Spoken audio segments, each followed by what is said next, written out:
Hello दोस्तों, Dilip Hindi shorthand classes में आपका हार्दिक स्वागत है। दोस्तों, आज की डिक्टेशन दैनिक जागरण की संपादकीय डिक्टेशन है। डिक्टेशन की गति 120 शब्द प्रति मिनट होगी। डिक्टेशन स्टार्ट करते हैं 5 सेकंड बाद।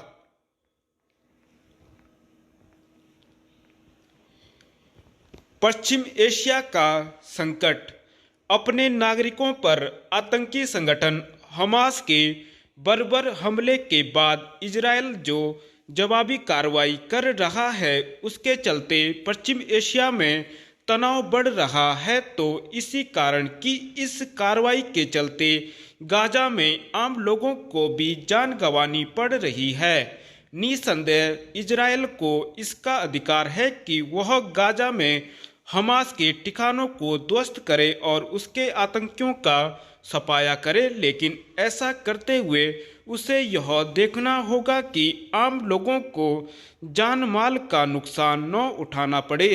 इजरायल की जवाबी कार्रवाई से गाजा में जो गंभीर मानवीय संकट पैदा हो गया है, उसकी न तो इस्लामी जगत अनदेखी कर सकता है और न ही शेष विश्व।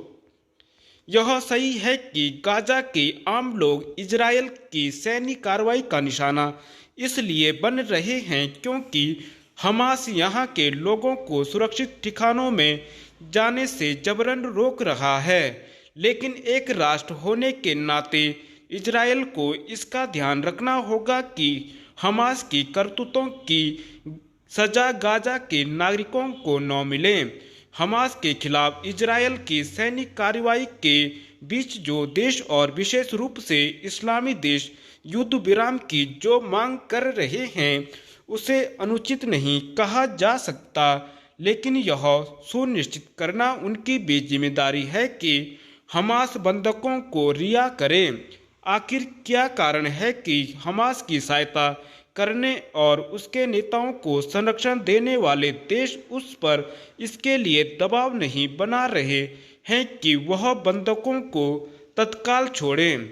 ऐसे देशों को हमास की पैरवी करने और उसके हमले को जायज ठहराने से भी बाज आना चाहिए, क्योंकि यह आतंकी संगठन इजरायल के अस्तित्व को मिटाने पर आमादा है। कोई भी इसकी अनदेखी नहीं कर सकता कि हमास की बीभत्स आतंकी हरकत के कारण ही इजरायल गाजा पर सैन्य कार्यवाही करने के लिए विवश हुआ है।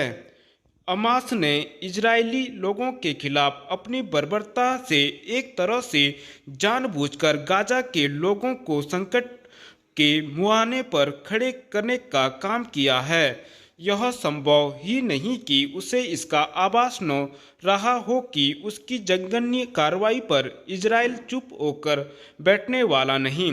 इजरायल के साथ खड़े पश्चिमी देशों और फलस्तीनियों के हितों की आवाज़ उठा रहे देशों को समस्या के किसी सर्वमान्य समाधान की ओर बढ़ना चाहिए।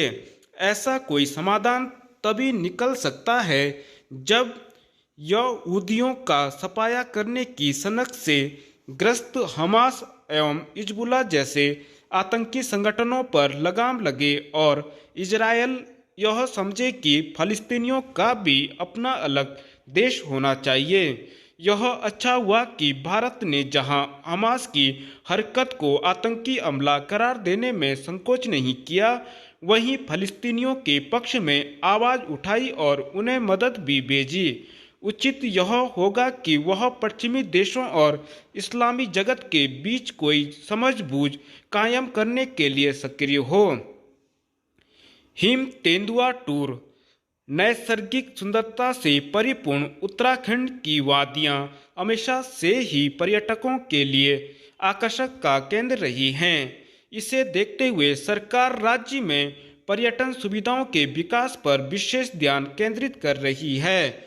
उच्च हिमालयी क्षेत्र में साहसिक पर्यटन को बढ़ावा देने की दिशा में कदम बढ़ाए जा रहे हैं। पर्यटकों के लिए हिम तेंदुआ टूर के दृष्टिगत चल रही कसरत इसी कड़ी का हिस्सा है। इससे जहां उच्च हिमालयी क्षेत्र की शान कहे जाने वाले हिम तेंदुओं को देखकर सैलानी रोमांचित होंगे, वहीं वन विभाग को राजस्व मिलने के साथ ही स्थानीय स्तर पर रोजगार के अवसर भी सृजित होंगे। ऐसे में आवश्यक है कि हिम तेंदुआ टूर आयोजित करने से पहले अन्य हिमालयी राज्यों का अध्ययन कर लिया जाए। इसी सिलसिले में राज्य के अधिकारियों का दल लद्दाख के दौरे पर भेजा जा रहा है, जिसने हिम तेंदुआ टूर संचालन के मामले में नई ऊंचाइयों को छुआ है।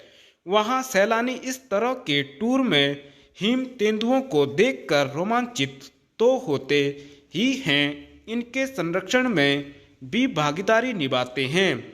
इस दृष्टि से उत्तराखंड का उच्च हिमालयी क्षेत्र भी व्यापक संभावनाओं वाला है। यहाँ 12,764.35 वर्ग किलोमीटर क्षेत्र में हिम तेंदुओं का वास है। वर्ष 2020-21 में हुए आकलन के अनुसार इन क्षेत्रों में हिम तेंदुओं की संख्या 121 है।